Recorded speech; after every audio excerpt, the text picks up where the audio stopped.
네, 이제 아이 트래커 전원을 켠 다음에 익스페리먼트 센터를 이용을 해서 실험을 시작해 보도록 하겠습니다. 지금 보시는 것처럼 여기 최소화되어가지고 전원 프로그램은 있고요. 그 다음에 익스페리먼트 센터를 실행을 합니다. 두 가지 프로그램은 사용하기 쉽도록 바탕화면에 나와 있는 상태입니다. 자, 익스페리멘트 센터는 앞에서 설명드렸다시피 안구 운동을 측정하기 위한 실험을 설계하기도 하고 그 다음에 실험을 실제로 수행하는 프로그램입니다. 여기서 상단에 있는 메뉴를 몇 가지 살펴볼 건데요. 사용하기가 쉽게 아이콘이 직관적으로 나타나 있습니다. 여기 보시면은 New라고 되어 있는 것은 우리가 새 파일을 시작하는 그 말이고요. 오픈을 불러오기, 세이브는 저장하기입니다. 그래서 이것은 실험을 다 설계하신 다음에 저장을 하거나 아니면 실험을 실행하기 위해서 예전에 만들어 놓았던 실험을 불러올 때 사용을 하는 메뉴이고요. 지금 가운데 상단에 보시면은 캘리브레이션, 밸리데이션, 텍스트, PDF, 퀘스천, 이미지, 그 다음에 컴포짓, 웹, 무비, 스크린 레코더 이런 게 나와 있는데요. 이 부분은 이제 자극과 관련되어 있는 부분입니다. 여기서 한번 클릭을 하면은 여기 이 부분에 설계되는 부분에 추가가 되는데요. 한번 눌러볼게요. 누르면은 이렇게 추가되는 걸 알 수 있고요. 우클릭을 하시면 지우실 수도 있습니다. 그래서 이제 보통은 캘리브레이션 다음에 밸리데이션을 실시를 하고 이제 넣고 싶은 자극의 유형을 넣게 되는데요. 이렇게 넣으셔도 괜찮고 그러면 저희는 이미지 같은 것들도 넣어 보겠습니다. 이렇게 누르시면은 불러오는 것처럼 창이 뜨면서 원하시는 자극 파일을 선택을 할 수가 있습니다. 그래서 이렇게 하시면 되고 원하시는 거는 순서를 바꿀 때에는 드래그 앤 드랍으로 옮겨서 할 수도 있습니다.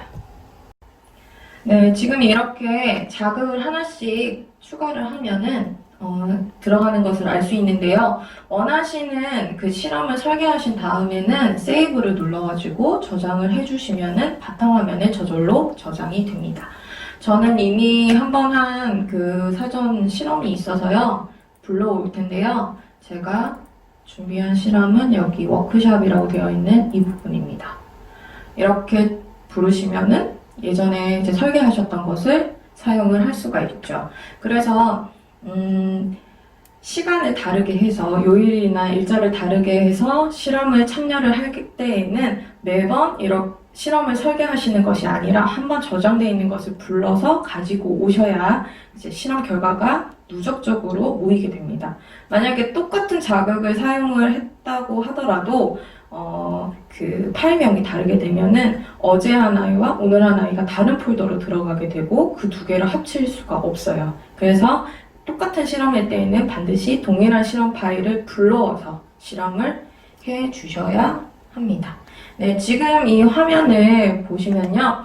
맨 처음에는 캘리브레이션과 밸리데이션이 있습니다. 이걸 클릭을 하시면 어떤 화면인지 여기 뜨거든요. 캘리브레이션은 맨 처음 시작할 때 여기에 이렇게 십자 모양으로 되는 것이고요. 그 다음에 밸리데이션은 이제 사방에 지금 이렇게 나타나 있는데요.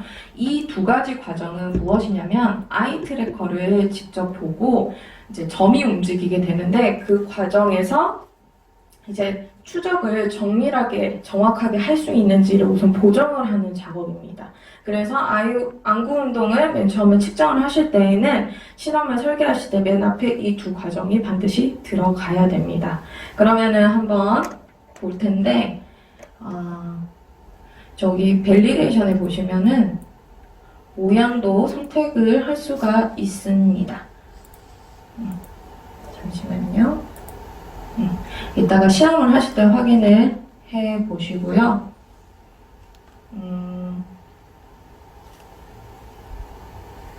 보시면은 제가 과제명을 1-1, 1-2, 1-3, 1-4 이런 식으로 이미지 파일로 준비를 해 놓았습니다. 그러면은 이제 파일명을 준비를 하실 때 이제 헷갈리기 때문에 이렇게 숫자를 이용해서 구분을 해주시는 게 좋고요. 파일명 파일명을 준비하실 때에도 한글보다는 영어를 추천을 합니다. 그리고 이렇게 과제가 하나가 통째로 끝나게 되면은 다시 해야겠다. 네, 이 부분은 지금 제가 이전에 했던 실험을 불러온 것입니다. 자, 여기에서 보시면은 순서가 캘리브레이션이 먼저, 그 다음에 밸리데이션이 시작되는데요. 캘리브레이션은 가운데에서 이제 눈에 초점을 맞추고, 밸리데이션에서는 안구 운동을 아이 트래커가 정확하고 정밀하게 측정할 수 있는지 보정하는 작업입니다.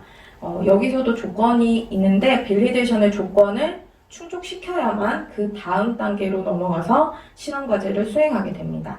지금 파일명을 보시면 제가 1-1, 1-2, 그 다음 여기는 2-1, 2-2, 그 다음에 3, 4까지 이제 실험 과제를 4개를 준비를 했는데요. 각 과제 안에서도 순서를 1-1, 1-2 이렇게 구분을 해주시면 좋고, 실험 과제 1이 끝날 때와 실험 과제 2가 끝날 때 사이에 캘리브레이션을 한 번 더 넣어주셔야 더욱더 안구 운동의 측정을 정확하게 하실 수가 있습니다.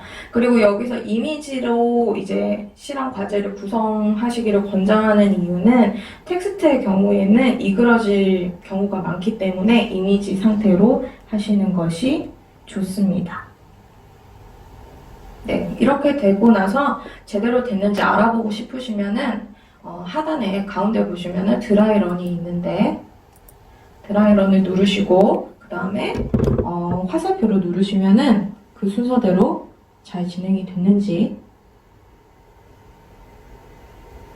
확인을 할 수가 있습니다. 이 과정을 다 거치신 다음에는 여기 스탑을 누르시고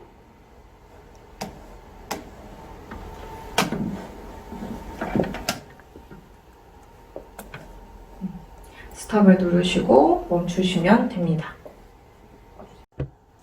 이제 실제로 실험을 진행해 보도록 하겠습니다. 실험 참여자가 고정형 아이 트래커가 설치된 모니터 앞에 앉습니다. 신장에 따라 차이가 있으나 이제 거리가 아이 트래커로부터 70에서 80cm 정도 되는 곳에 위치하면 됩니다.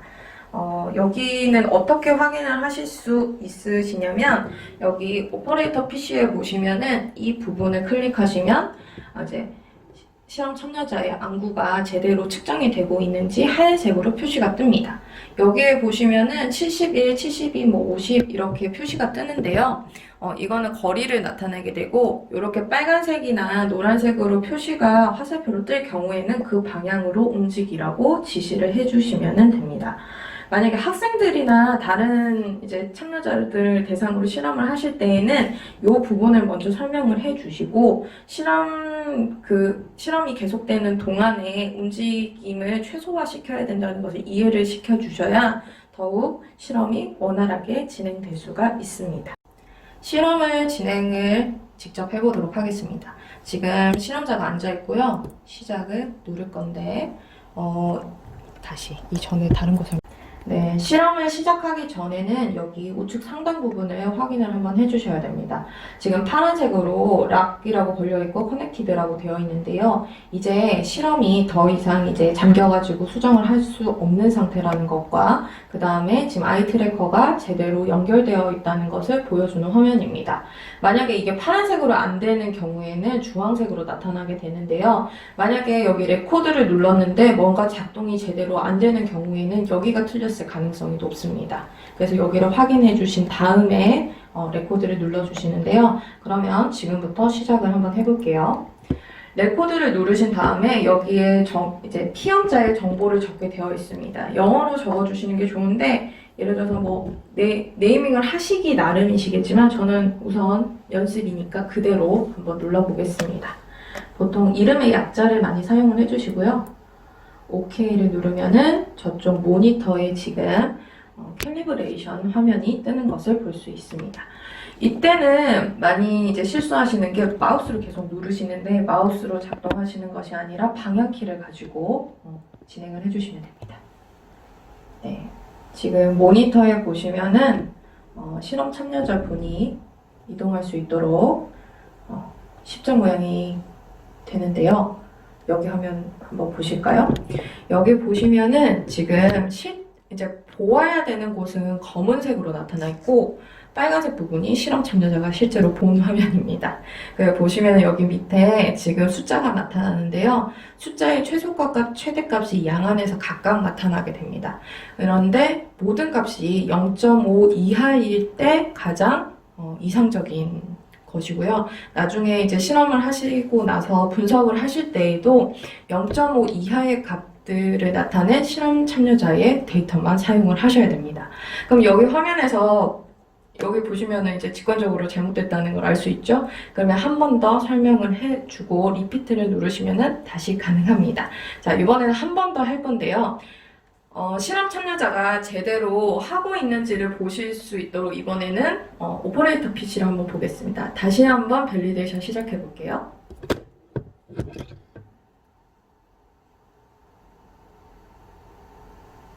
이 화면을 한번 보실까요? 지금 점에 따라서 어디를 보고 있는지 오퍼레이터 PC에서 볼 수 있습니다. 네, 지금 결과가 조금 그렇게 나왔네요. 자, 그러면 잠시 멈추도록 하겠습니다.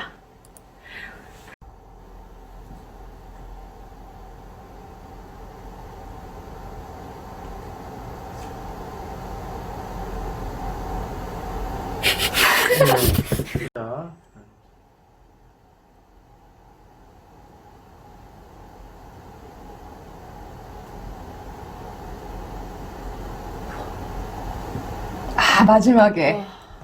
잠깐만 다시 해볼게. 다시. 찍으세요.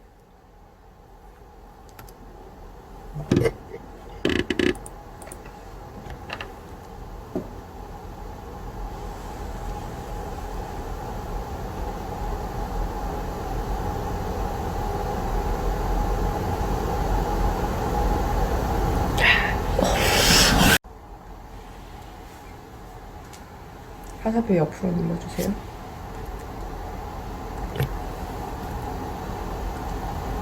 안 눌러도 돼.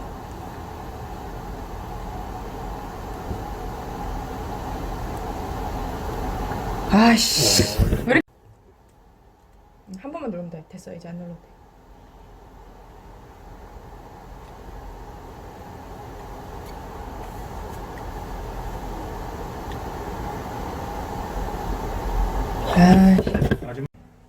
네, 만약에 0.5라고 다 미만으로 들어가게 된다면 이제 시작을 하는데요. 여기 오퍼레이터에 보시면은 지금 여기서 눈에서 어디를 보는지가 벌써 보입니다. 그래가지고 학생들이 어디 보는지 보시고요. 실제로 이 화면은 데이터 분석에 사용되지 않는 거기 때문에 괜찮습니다. 자, 그 다음에 이런 식으로 하는데 충분한 시간을 드리고 이제 넘어가는 것이 좋고요. 이거를 학생이 다 읽었습니다 라고 말을 했을 때 슬라이드를 넘기시는 방법도 있고, 여기 경우에는 이제 설정을 하실 때 5초 이후에 넘어가는 식으로 그렇게 만드실 수도 있습니다. 네. 지금 이거는요, 이제 동물의 얼굴의 가로 길이 대비 눈 길이가 이제 식성에 따라서 어떻게 다른지에 지금 비교하는 겁니다. 그래서 텍스트는 표로 나타나와 있고, 그 다음에 보아야 될 곳을 강조한 그림이 나타나게 되고요. 그 다음에 실험을 설계하실 때 하나만으로는 할 수가 없으니까 이런 식으로 봅니다.